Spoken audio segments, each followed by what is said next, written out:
The David Pakman Show at davidpakman.com.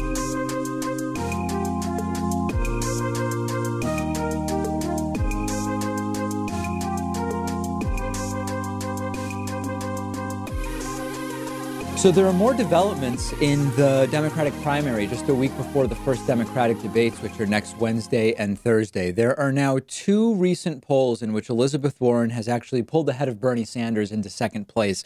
And this is absolutely fascinating in terms of just the dynamics of the primary going into the debate. It's fascinating in terms of the sort of progressive frontrunner status that Bernie Sanders has had, and in the average still continues to have, with the exception of these two polls. And that's what I want to be clear about. In an average of recent polls, Bernie Sanders is still solidly in second place, ahead of Elizabeth Warren by an average of about 3 percentage points. But it is getting very close, okay? So on this chart, Joe Biden is the top green line. And I'll describe to you the numbers. So if you're listening and not watching, don't worry. Bernie Sanders is the light blue line, and Elizabeth Warren is the brown line in third place. Now, to quickly reset, you'll notice Joe Biden spiked to 42 when he announced he was running for president. He trailed off. More and more has continued to decline, now down to an average of 32, almost down to where he was pre-announcement and down about 10 points from his high. Early on, it was Bernie Sanders who was gaining from Joe Biden's declines. And you'll see that for a period of time, Bernie was climbing basically in parallel with Joe Biden's decline. About 80% of Joe Biden's decline early on went to Bernie Sanders. And as I told you at the start of this week, Bernie's climbs have slowed. And in fact, Bernie Sanders has actually started to trail off a little bit in recent polls, from closer to 18 down to 15 recently. And it is Elizabeth Warren, who's still slow and steady, has picked up another point or so, and is solidly at 12%. More interesting, though, is that there are two recent polls that actually straight up have Elizabeth Warren ahead of Bernie Sanders now. We're putting this up on the screen now for our video audience.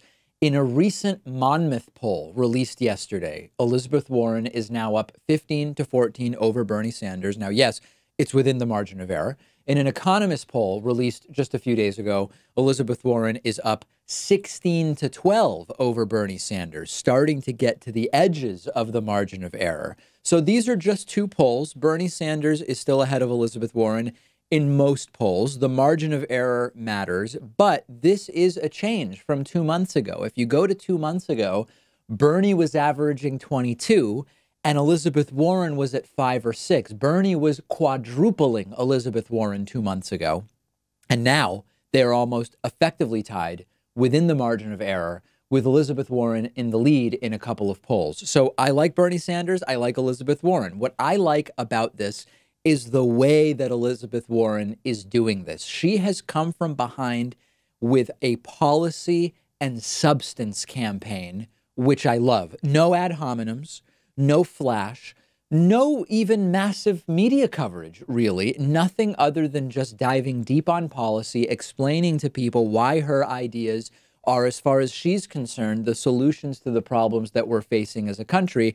And I think that this makes the debates that are starting next week even more interesting. You might remember that because there are, I guess, 20 Democratic candidates who have qualified for the first debate on the basis of either 65,000 donors from at least 20 different states, I believe it is, some minimum number from each state, or at least 1% in 3 polls.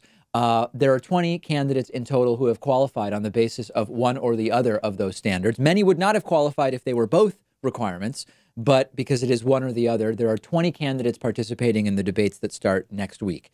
That is so many that they have split the debate into 2 parts, night A and night B, Wednesday and Thursday. Interestingly, Elizabeth Warren is on night A, separated from all of the other frontrunners. She's separated from Biden, who's on night B. She's separate from Bernie. She's separate from Buttigieg and Harris. That is potentially a great opportunity for Elizabeth Warren to be the lone frontrunner on what is officially the first night of debate in the Democratic primary. It also could be maybe something that will hurt Elizabeth Warren in the sense that she will not even be on the same stage as all of the other frontrunners, and maybe will be sort of incorrectly be seen as being at the kids' table, so to speak, even though that is not how it is being divided up in this particular debate. So we'll see. But what I will be addressing on the Friday show tomorrow relates to whether the fact that both Warren and Bernie are the progressive candidates, so to speak, and are in second and third place respectively, is that in some way going to weaken the progressive movement against the centrist candidate, the establishment candidate, Joe Biden? We'll talk about that tomorrow. And I want to hear from you. Do you think that Elizabeth Warren being separated from the, and when I say being separated, not proactively as far as we know by the DNC, this is how the draw happened to come out, if we take their word for it, which many of us don't, but many of us do, at least to some degree. Will this hurt her or will this help her? I want to hear from you about this issue. Okay, this is sort of funny, and it's also very, very depressing. At a recent fundraiser, Democratic candidate and former Barack Obama Vice President Joe Biden made some promises to wealthy donors, including that he won't, quote, demonize them, and that nothing big will change for them if he becomes president of the United States. And my reaction was, yeah, Joe, we know that. I don't think you had to say that. We know that. Joe Biden basically saying the quiet part out loud, making clear that his politics are politics of centrist, status quo, center-leftism. And we knew that, right? Here is a list of what Joe Biden had to say just a couple of days ago to a group of rich donors in New York City. Joe Biden told them, I need you very badly. Joe Biden told these wealthy contributors in New York City, no one's standard of living will change. Nothing would fundamentally change. Joe Biden said that rich people are, quote, just as patriotic as poor people. Joe Biden said, quote, we may not want to demonize anybody who has made money. And Joe Biden said, I hope if I win this nomination, I won't let you down, meaning you rich people who are giving me money. We know, Joe, we know. This is actually great in a sense. This is confirmation about exactly what we will get with Joe Biden. We knew that Joe Biden was the status quo economic policy with some slight leftward moves combined with moderately left social policy. That's what we could expect from Joe Biden, and he's confirming it here. This idea of nothing will fundamentally change, that's literally status quo centrism. I'm basically in the middle and slightly to the left on social policy, and I'll make some tweaks on economic policy, but nothing is substantively going to change. He needs the rich donors. He's not going to do anything that's going to be scary to them. And he's telling them, I'm safe for you. I will say stuff on the campaign trail about economic justice and inequality and paying people's fair share and all of this stuff. But that big picture, he'll work around the edges and he's not going to substantively change things for them, other than playing at the margins a little bit. So this is the exact opposite of change you can believe in. It's no change, and you can be sure of it, and you can safely vote for me without worrying that I'm going to take too much of your money. He's saying there will be some cake crumbs for the middle class and the poor sprinkled on them, but that big picture, the rich are going to keep their full, rich, decadent Black Forest chocolate cakes, or whatever analogy or metaphor you want to apply here.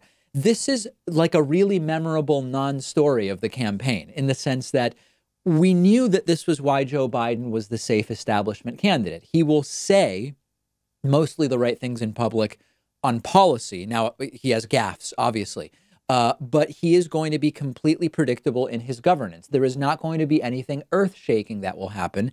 And in a sense, this is very similar to what we expected with Hillary Clinton. When I've said that a Hillary Clinton presidency would have been boring in a sense, it's because she would have been predictably center-left. We would have, as a progressive show, critiqued her from further to her left. She wouldn't have done anything that would have generated the worldwide cartoonish embarrassment that Donald Trump has generated, but it would have been all of the expected stuff. There would have been some crumbs for the lower and middle class, and there would have been status quo, center-left foreign policy, period, big picture, and Joe Biden is effectively the same as far as that goes. We know what we get with him. And in a sense, I think it's a good thing that this is now out in the open. The contrast between Joe Biden and people like Bernie Sanders and Elizabeth Warren is now much more clear. Vote for what you want, and it's now really clear what it is that each candidate is offering. I've said before, I don't really understand undecided voters 2 months or a month before the election, once we've had the debates and once we've had the primaries. I really don't understand how someone could be undecided at that point in time, because it's so clear how different whatever candidates remain are at that point. And even when you look at Hillary and Trump, very, very different. I know Hillary is a center-left Democrat, but very different than Donald Trump. And I didn't understand how someone could be undecided a few weeks before the election in 2016, as people would call in and tell me that they were. Right now, I understand saying, you know, I'm on the progressive wing, so for me, it could be Warren, it could be Bernie, it could be somebody else if they end up being the nominee. And if it's Biden, I'm going to vote for him because he's better than Trump, right? Like, it's super clear to me at this point, sort of how someone might be in that mode. But what at this point is really great that has come from these revelations from Joe Biden in private is that there is no more question about what a Joe Biden presidency would be if you had any question remaining, which many of us who follow this stuff didn't. Safe for very rich people, crumbs for the lower and middle classes, and a center-left foreign policy. That's what we can expect, and it's abundantly clear, and now we can all support the candidate that we believe most aligns with our values. I want to hear from you. What do you make of these statements by Joe Biden in private, although we now know what was said, to very wealthy donors in New York City? I'm on Twitter at @DPakman. Follow me. Let me know what you think. And while you're there, follow the show on Twitter as well, at David Pakman Show. The David Pakman Show at davidpakman.com.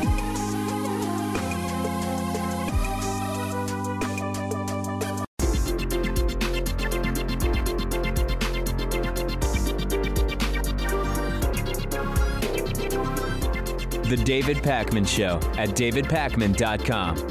Today's new members of the day who deserve just a massive thank you from me are Gregory Hassett and Pete Mogensen. Gregory and Peter, thank you so much for being supporters of the show. Thanks to all of our new members over the last few weeks. Your support is why I have now switched to thanking 2 new members every day instead of 1, because we got so far behind on new member announcements. This is what's called a really great problem to have if you are running an independent progressive media show. So thanks to both of you. Also want to say thanks to today's longtime sustaining member of the day, Abraham Goldberg. Abraham has been with us for almost 5 years, a massively important supporter to the show. Join all of these great people at www.joinpakman.com. The regular prices for membership are really low. $6 a month, $60 for the year. You get a lot of great member benefits, including a daily members only show. But I understand that that is a lot of money for many people. And if you would like a discount, you can use the coupon code THISIS2020 to reduce the cost of a membership by 40%. This makes a $6 a month membership just $3.60. This makes a $60 a year membership just $36. Okay, that's $3 a month. $3 a month. That's like one of those not even that fancy latte drinks at you-know-where, which I never buy. I just get a basic cappuccino. But that is not a lot of money, and I encourage you to use that coupon code. Take advantage of it. And I look forward to welcoming you as a new member of the day sometime soon. The David Pakman Show subreddit has surged beyond 10,000 to almost 11,000 of our viewers and listeners. This is where a lot of really great political discussion is taking place. You can find it at davidpakman.com/Reddit. A couple of interesting posts that I want to call your attention to that I spotted this morning from the David Pakman Show subreddit, including one titled, "Tim Pool Calls Out David Pakman." Listen, I watched the video. Tim Pool mentioned in the mildest way that he disagrees with me about the degree to which some issues are problems, okay? I told him during our conversation on my YouTube channel that I believe that the identity politics, SJW, speech-suppressing left is a problem to the extent that it exists, but it's a relatively small problem. And in a video he recently did, he said he disagrees with me about the extent to which that's a problem. This is not a call-out.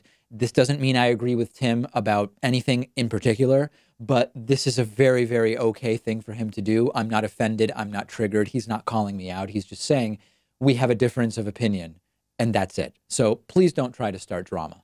Second thread I want to mention to you, there is someone who is mad at me that I recently said, hey, if you go to some of these upcoming Dave Rubin events, ask questions related to the David Pakman Show, and it's likely to get on the show. And someone posted, make sure you make it all about me. They are translating what I said as make sure you make a Dave Rubin event all about me. Listen, for this show, Dave Rubin taking questions in public is not super interesting unless it relates to the show. Like if you go and ask Dave Rubin about income taxes, it's not super interesting for the David Pakman Show. Who cares what Dave Rubin has to say about income taxes when someone asks him that in the crowd? If you're interested in me talking about funny or interesting questions that you ask Dave Rubin, what would be relevant to this show would be if it's about the David Pakman Show, if it's about what lies did David Pakman say about you, are you willing to talk to David Pakman? I don't think that this is really a big deal, and trying to make it, once again, dramatic as if there is some kind of like narcissism or arrogance in me saying, if you ask Dave Rubin about me, I'll play it on the show. Asking Dave Rubin about, Ben Shapiro is not going to be very interesting to our audience. So that is that. Please join the discussion at davidpakman.com/Reddit. Almost 11,000 of you are regularly participating in moderated, we have multiple moderators on the subreddit, respectful political discussion. And I encourage you to join. Pat and I are both regulars on the David Pakman Show subreddit. There's a new report that Donald Trump has abandoned his goal of forcing regime change in Venezuela, essentially because it's difficult and complicated and he no longer has the patience for it. And he's effectively gotten bored and moved on to other things, which sounds exactly like what Donald Trump would do when something gets difficult. As many of you know, whether you agree with me or you disagree with me, my position on Venezuela has been clear for years. The Chavez-Maduro regimes have been absolutely disastrous for Venezuela. I want Maduro out for the benefit of the Venezuelan people, but the United States cannot have anything to do with it. The United States cannot be the entity that forces Maduro out. The United States cannot be the entity that chooses Nicolas Maduro's replacement. They can't be forced in or selected by the United States. Our involvement in Latin America over the last 50 plus years has been nothing short of catastrophic. We backed a coup in Honduras in 2009. Our involvement in Argentina and Chile with the repressive regimes of the 1970s, through which, by the way, my parents lived. I was born in Argentina in 1984, just a few years after the military dictatorship fell. Disastrous American involvement there. In the 1980s, backing anti-communist Contra forces in Nicaragua while backing the right-wing Salvadoran government. Disastrous involvement in Latin America. And then more generally, I mean, our entire role and involvement with Cuba and the embargo dating back for decades. It's a very long list. We do not want the United States involved in Latin America. And for a while, it really seemed like getting involved in Venezuela was a top priority for Donald Trump. But, and this is good news, it seems that Donald Trump has become frustrated and sort of impatient with what's going on in Venezuela. And according to insiders, he's lost interest and basically moved on to a new toy. And that new toy might be Iran. It might be starting to do a bunch of rallies for the 2020 re-election campaign that is now getting going in earnest and in full force. This is good, okay? This is another reminder that issues which could really influence huge numbers of people's lives are dependent on whether Donald Trump is bored, which is horribly scary and disturbing and embarrassing for the United States on the national stage. But this is a good thing. And there's a very good new report in the Washington Post, which says that pushing regime change in Venezuela really was looking attractive to Trump during the winter. Trump wanted a win. He kind of needed a win. He had failed endlessly with China and the trade policy and the bogus destructive tariffs. The North Korea negotiations, negotiation set number 2 with Kim Jong-un failed. And he was really looking for a win with Venezuela. And then things sort of got stuck. Maduro didn't leave Venezuela when it seemed maybe he would. The Trump administration had no clear path to his removal. Reports from inside the White House are now that Donald Trump simply lost patience and he lost interest, sort of like a little kid who fails 3 times to beat a level in a video game and decides to go play with his Legos. And there are counterpoints to these reports from some who say, well, Trump hasn't abandoned Venezuela. He's going to keep working on it. It's just there's kind of a break right now. This is basically a case of who knew being president could be so hard? But it's a very good thing. It is terrible that our president just gets bored with difficult things and abandons them. This is not a good trait for a president. But in this particular case, it's good that Donald Trump got bored and frustrated with regime change in Venezuela, because we want the United States staying as far from regime change in Venezuela as possible. Now, it could be argued that the Obamacare repeal ultimately didn't happen for similar reasons, that Donald Trump got frustrated and bored. He wanted to do a repeal. He campaigned on a repeal. Republicans put together multiple ludicrous bills that would have been terrible for tens of millions of Americans. They didn't pass. Ultimately, even Republicans couldn't agree on the right way to repeal Obamacare. And then Trump ended up just removing the individual mandate for Obamacare in his tax reform plan and effectively has moved on. It seems that something similar has happened in Venezuela. And we just have to come to terms with the reality that American policy, both domestic and international, is ultimately coming down to whether staff can keep Donald Trump interested with pictures and charts and compliments about how great he would look if he was able to get something done. We've truly never seen anything like this before. We've seen crooked presidents before. We've seen presidents with all of the wrong ideas, reactionaries, neoliberal war hawks. We've seen all of that stuff before. We've even seen ignorance in presidents before. Remember George W. Bush. But we've never seen anything like this, in the sense that the degree to which Donald Trump is bored with something or frustrated with the fact that diplomacy is a real thing. Things don't just happen at the snap of a finger, as maybe he's used to happening in the Trump organization. We've never had that boredom and frustration so directly determine what the legislative priorities are and the geopolitical priorities are of an entire administration. It's truly something else. Make sure you're following The David Pakman Show on Instagram, where we are asking you questions about what Donald Trump should and shouldn't be focusing on. At David Pakman Show is the David Pakman Show Instagram account. And while you're there, follow me on Instagram as well at david.pakman. The David Pakman Show at davidpakman.com.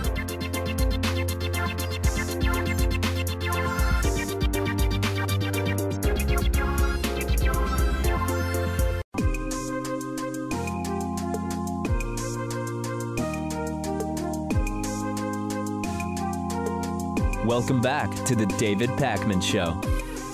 It's great to welcome to the program today Katherine Eban, who is an investigative journalist and Fortune magazine contributor, as well as the author of Bottle of Lies, the inside story of the generic drug boom. Katherine, so great to talk to you today. Thank you so much for having me on the show. So generic drugs is an issue that relates to intellectual property. It relates to FDA regulation. It relates to the medical world. I mean, there's so many different areas that are relevant to talking about generic drugs. But I guess to begin with, how far back does the concept of a generic go? Well, I mean, it really goes all the way back to probably the 1920s, 1930s. But the idea that you could basically be a company that breaks down a brand name drug and tries to remake some version of it is a very old concept.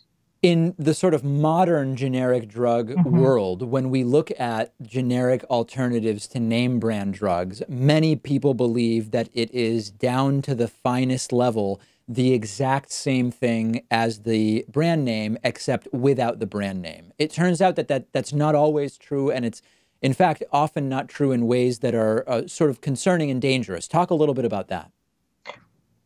Right. Well, it's actually almost never true.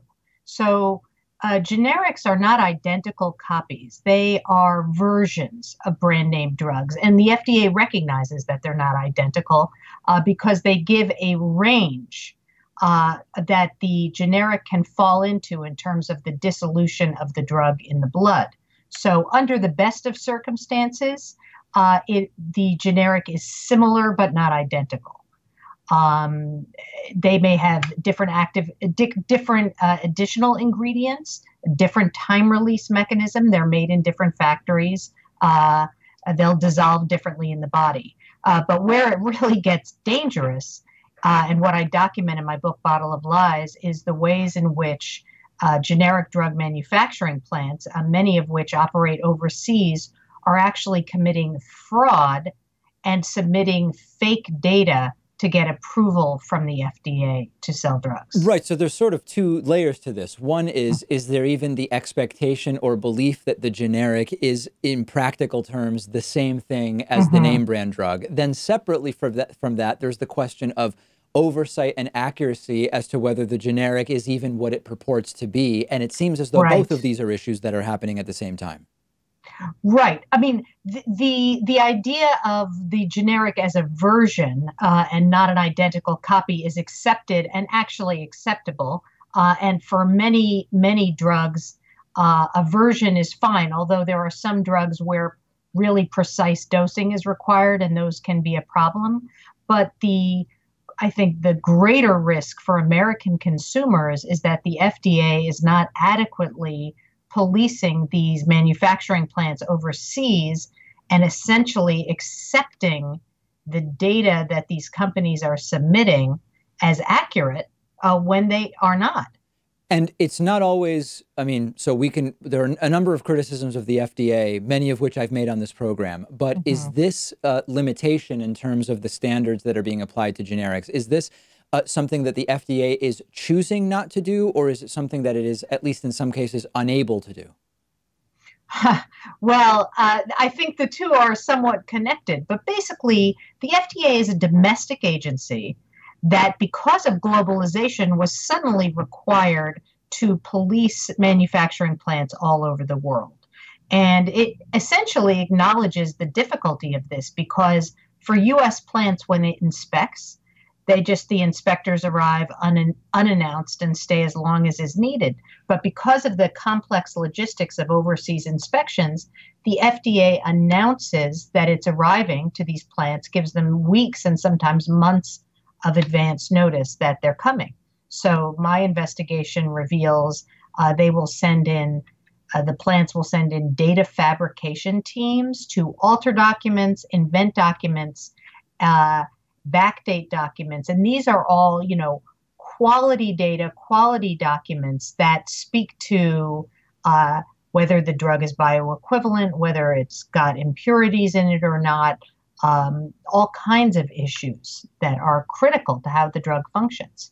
When we think about this, there might be people, depending on their health circumstances, who hear us talking about this, and they go to Advil versus the CVS generic equivalent, for example. But there are other people who may be in situations where they are actually using generic alternatives to very, very expensive name brand drugs, depending on the medical conditions that they may have.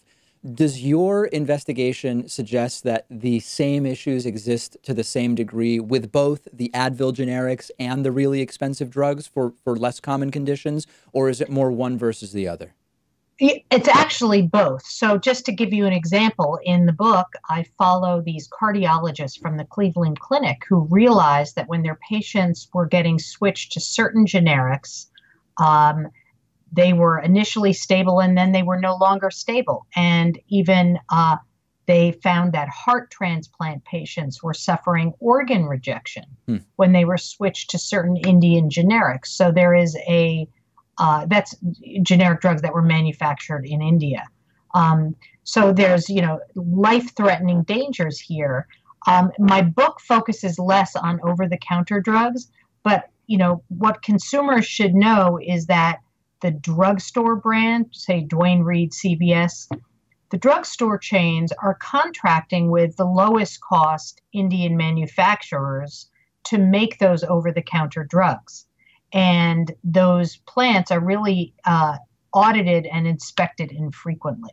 So there is a quality issue there as well. So, I mean, having dug into this and investigated it for the period of time that you did to write the book, is your takeaway that there's just too much risk with any generic and that patients should be doing everything they can to get their insurance to cover the name brand? Because we'll talk about the sort of practical limitations of that. I mean, did you come away that concerned where you would just want the name brand of any drug that you are taking?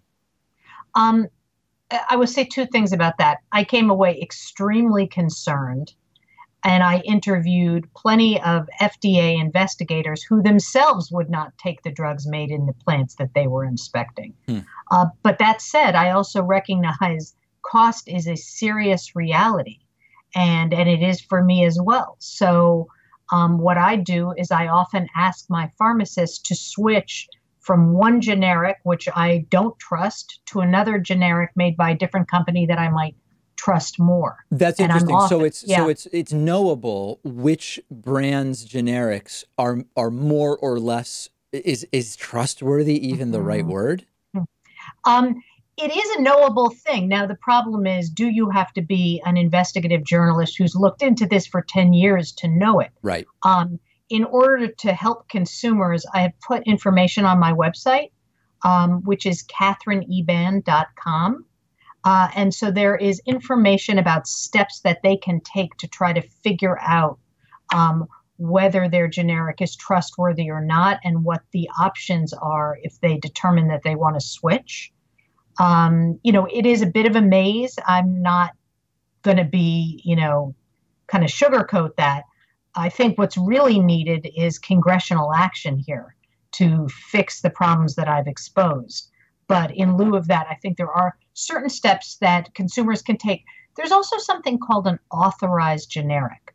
So that is a generic where the brand company has made a contract with the generic company, handed over its recipe, and the generic company is making the drug under a contract, so it's actually closer to the brand. And sometimes those authorized generics are actually manufactured in the very same plants as the brand name drug. What a lot of people who have dealt with insurance companies know is that depending on the coverage that you have and depending on where you get your insurance, whether an individual marketplace as a self-employed person or through a work-connected insurance plan, there are all sorts of complex rules about what your insurance will or will not cover when it comes to prescription medications. And doctors certainly have the ability to put no substitution on prescriptions, which effectively tells the pharmacy that a name brand is what should be provided.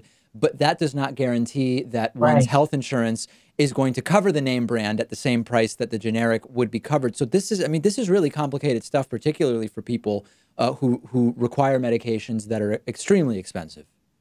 Absolutely. This is not simple. And you're quite right that even with the do not substitute, there's no guarantee that the insurance company will cover a brand when a generic is available. Can you talk a little bit about, obviously there are a number of different types of concerns. There's straight up safety concerns, right, of side effects that one could experience adverse reactions. There's also the concern of just a drug that in its generic version is less potent or may not achieve the same results as the name brand. How would you sort of put percentages on those two concerns and others that may exist as a general rule when we talk about ways in which the generics may be suboptimal? Right. So I don't know that I can offer percentages. What I can say is that even if the generics are fine, there is an issue for what are called narrow therapeutic index drugs. And so those are drugs that require really precise dosing. And the doctors who prescribe those, so it's cardiologists, psychiatrists, endocrinologists, they are familiar with this as a problem. And they have raised questions about whether the FDA's standards are narrow enough to ensure that the generics are clinically equivalent to the brand. So that's like in one basket of concerns. Unfortunately, with this other basket, there is really widespread fraud in the overseas manufacturing plants that are making the majority of our generics. So just as an example, I feature in the book an FDA investigator named Peter Baker, who became exceptionally good at finding data fraud in these plants. And over 5 years, he investigated 86 plants in India and China and found some element of data fraud or data deception in about 4/5 of those plants. That is a stunning number. Yeah, it really is. Yeah, absolutely. So, I mean, these are plants that are doing everything from using the brand name drugs to run tests and take that data and submit it to the FDA as though it was their own data from their own drugs. So completely supplanting the data, inventing documents and steaming them in rooms overnight to make them look old. Completely just discarding critical manufacturing documents where FDA investigators have dug them out of dumpsters when documents are supposed to be retained. So, these are really major lapses in what are called good manufacturing practices that these plants have to follow. I mean, some plants have even, when you have a sterile manufacturing plant, and that's very serious, they have to follow sort of aseptic regulations. They have literally invented their sterility data. So they're supposed to test air, water, surfaces to make sure they're free of microbial contaminants. And they've just invented that data. They're not really running the tests. So that's the kind of things that are going on in these plants. Absolutely, absolutely stunning. Make sure to check out Katherine's book, Bottle of Lies, the inside story of the generic drug boom. We have been speaking with the book's author, Katherine Eban, who is an investigative journalist and Fortune magazine contributor. Katherine, so great to talk to you about this. Great to talk to you. Thank you so much. The David Pakman Show at davidpakman.com.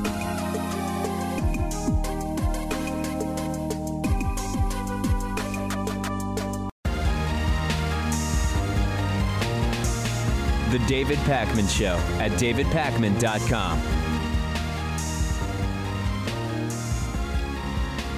Hey, this is really funny. A little progressive media sort of inside baseball that I think is connected to some of the broader issues that I've been talking about. There's a guy who has a YouTube channel named Jimmy Dore. And I guess he doesn't like Sam Seder from the Majority Report, or at least he doesn't get along with Sam, or at least he doesn't want his audience hearing about Sam, at least to some extent. They've had their disagreements over the years. They're sort of from different wings of the American left, I guess you could say. And Jimmy Dore has been caught censoring Sam Seder's name in an incredibly obvious and childish way from a YouTube upload, in much the same way that cultural critic and arbiter of ideas Dave Rubin skipped over Sam's name when one of Dave Rubin's viewers brought Sam's name up not long ago. And it's hilarious to see people on the, I mean, I guess I'll say on the left and right, both employ the sort of same technique to prevent Sam Seder's name from appearing in their videos. It's like the name that shall not be said. It's almost taking on some kind of like dogmatic, weirdly religious component in a sense. You can't, you just can't say Sam's name. They don't like it. So first, a reminder, here's the hilarious moment where Dave Rubin was taking audience questions via what's called YouTube Super Chat. And somebody submitted an audience question asking Dave to debate Sam Seder.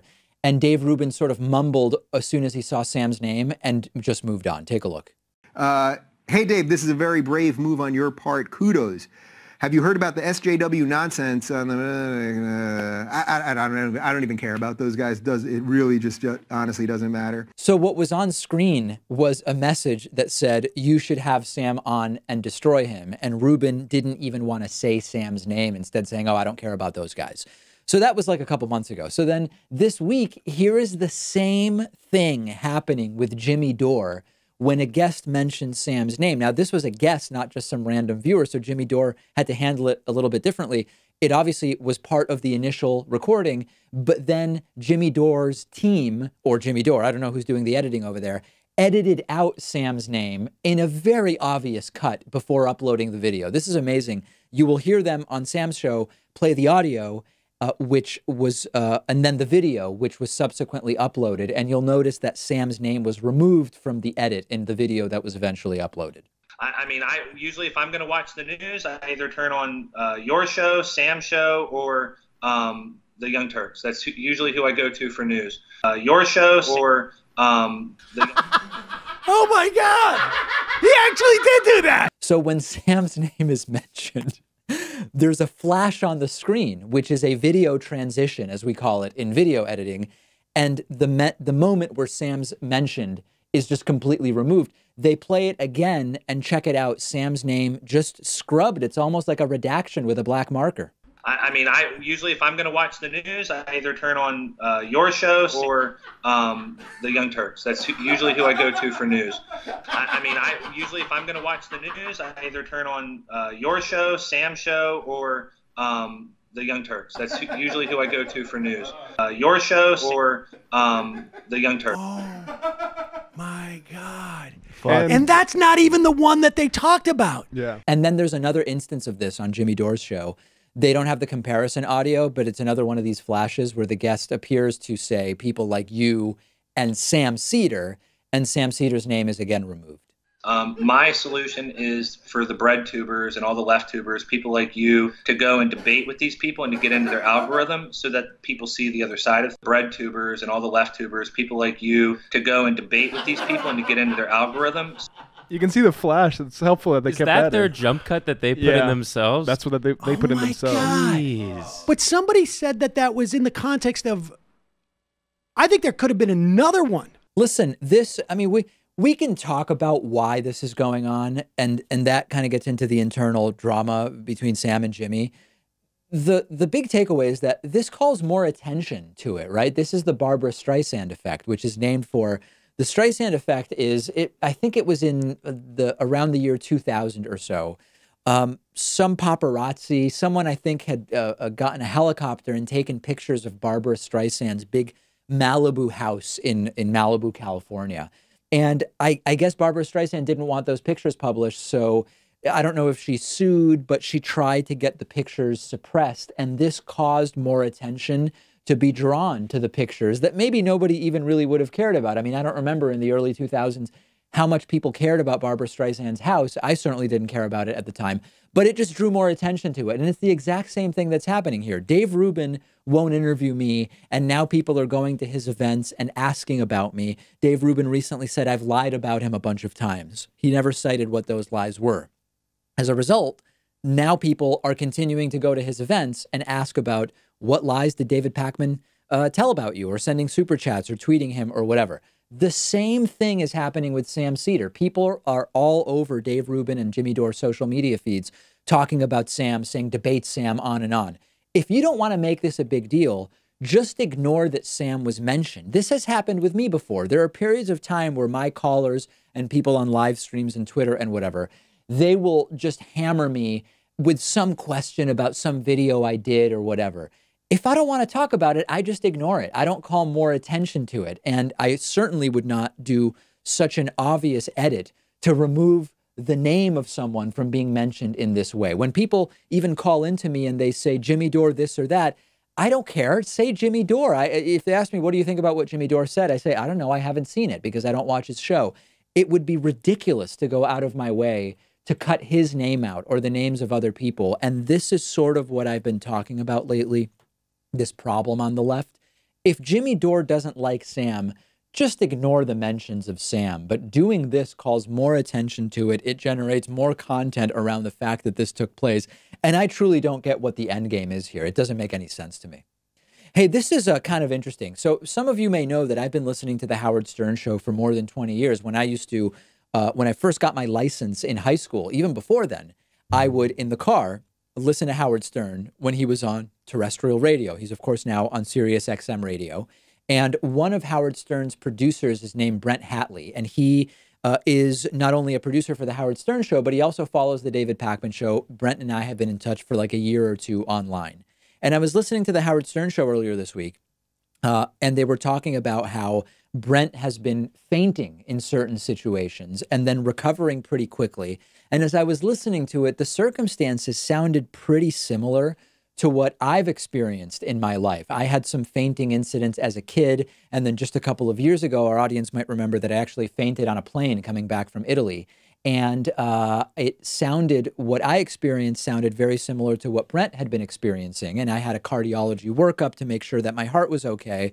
And it was chalked up to what are called vasovagal syncopes that have usually been a combination of having alcohol and coffee in close proximity to each other at high elevation or on a plane, which is pressurized to, depending on the plane, somewhere between 5,000 and 8,000 feet of elevation. And so I've stopped doing that, and I've been okay since. And I told Brent, this is what it sounds like.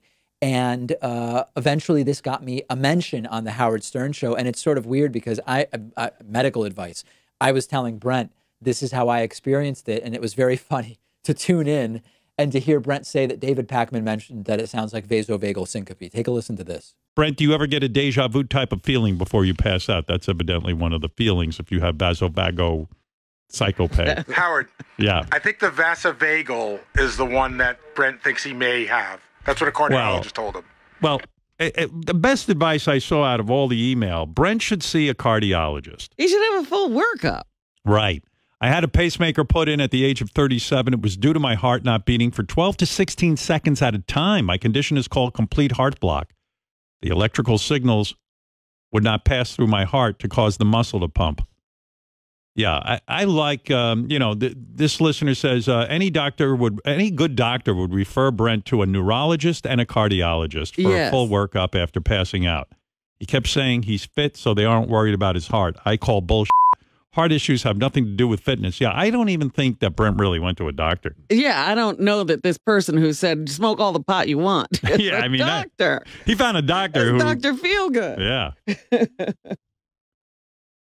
I think Brent is a hypochondriac. Well, I think if he's passing out, I don't know. That's proof that something could be wrong. This guy goes, Brent is a hypochondriac. All those fainting episodes are fake. Brent is going through a full-on midlife crisis. It's obvious. If he's going to faint, it wouldn't be so bad if it happened while he was on the air. Boy, a lot of medical information. I did make an appointment with a cardiologist. I talked to one yesterday. Yes. And he's going to see me in early July. He's going to get me in. So good. Thank you to the show for that because that got me into a really good doctor here in Manhattan. Good. A full workup is a good idea, pal. That's what he said. He said we're going to do a full workup to make sure there's no serious heart issues because it sounds like a cardiovascular issue to this doctor. Well, look, by the way, Brent refuses to quit weed for 3 months. In fact, there was a post-show interview yesterday that I heard that made me a little sad, Brent, when I heard this. Let me play it for everyone. So are you going to take Howard's advice? No. Why? I got stuff coming up that I want to do, and you know what? I'd rather have a medical issue than deal with the world. Why don't you want to deal with the world? You can just take a look around. The world is an awful, depressing, horrible place to deal with. So, marijuana has that chemical in it called it. I've lived a good life, so if I'm not long for this world, then fine. But if not, I just do not want to deal with reality. You know what, Brent? Good Lord. I have found that a lot of people who say, "Hey, you know what? I've lived long enough. If that's the way it is, that's the way it is." And then as soon as they get diagnosed with something, they're the first one to go, "I don't want to die." You know what I mean? You don't want to die. No, I really don't. But I do actually feel a lot better yesterday after talking to one of the guys that works in my office, not Julie. His wife has vasovagal, and she talked to me yesterday, which got me to talk to a cardiologist. Good. And there's a radio guy I know, David Pakman, sent me a DM and said that he has vasovagal. Right. And it sounds like the same thing. So this cardiologist said, let's do a full workup. Let's make sure that's what it is. Now you're talking, pal. So there it is. I guess I don't even know that there's that much more to say about it. It's interesting. Hopefully Brent gets good news from his cardiologist. It is much better to have vasovagal incidents or a tendency to them than to have some kind of more serious heart issue. And when I had to wear this 30-day heart monitor, which coincided with when I had to fly back and forth from Las Vegas to this conference that I go to with other progressive media hosts and go through airport security with this heart monitor, it was a mess. But my real concern was, I hope that I'm not having this fainting issue because my heart is stopping for a few seconds altogether. And I got a clean bill of health and was told, don't drink alcohol and coffee when you're at elevation. And that's basically been it, knock on wood, since then. And hopefully Brent gets the same good news. We have a voicemail number. That number is 219-2-DAVID-P. This voicemail caller is asking about whether I'm going to be campaigning for any 2020 Democratic candidates. Let's listen to the voicemail. And there's actually a bigger discussion here that I've been wanting to have with you. Take a listen. Hey, David, this is David from California.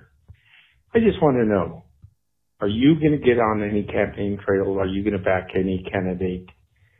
You seem to have a lot of information, good information, and you seem to explain yourself well.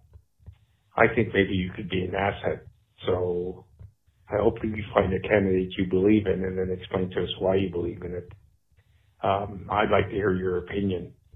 I mean, there's some good ones out there, and I think there's some good ones that aren't going to make the cut based on their age, experience, or just not the right time. Okie doke. Bye. Yeah. So listen, I've made clear, I'm going to eventually tell you who I support in the 2020 Democratic primary. It's an open question. I mean, I'm not going to be out on the campaign trail. Let me put it that way. I'm doing my show, and I want to, even if it's known who I'm supporting, I want to be doing credible analysis of the campaign and of the race. So I don't see myself campaigning for anybody, although circumstances could change. Who knows? I don't know whether it makes sense for me to particularly early on say who I'm going to be supporting. And I genuinely don't know who that is at this point in time. I mean, I've made clear I like Bernie. I supported him in 2016. I like Elizabeth Warren.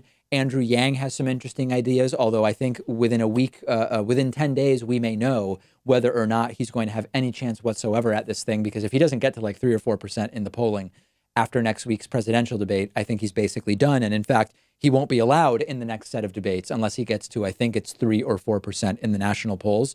I don't know what the audience wants me to do on this. Again, I'm going to tell you ultimately who I'm voting for in the primary.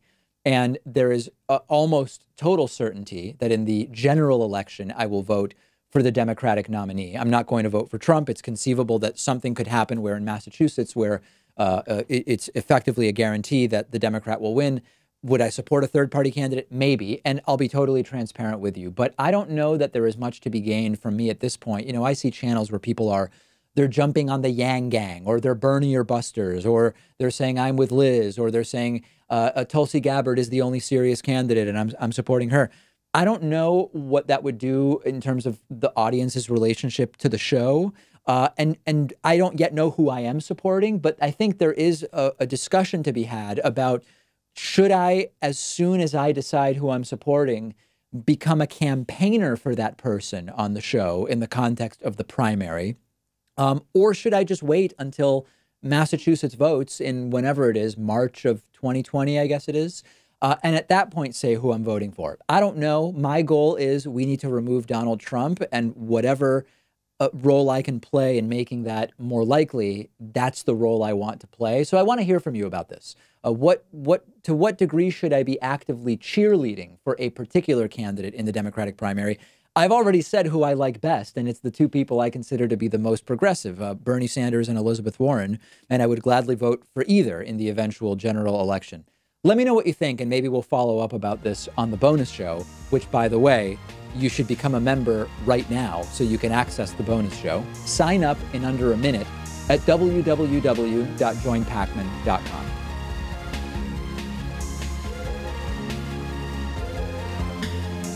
The David Pakman Show at davidpakman.com.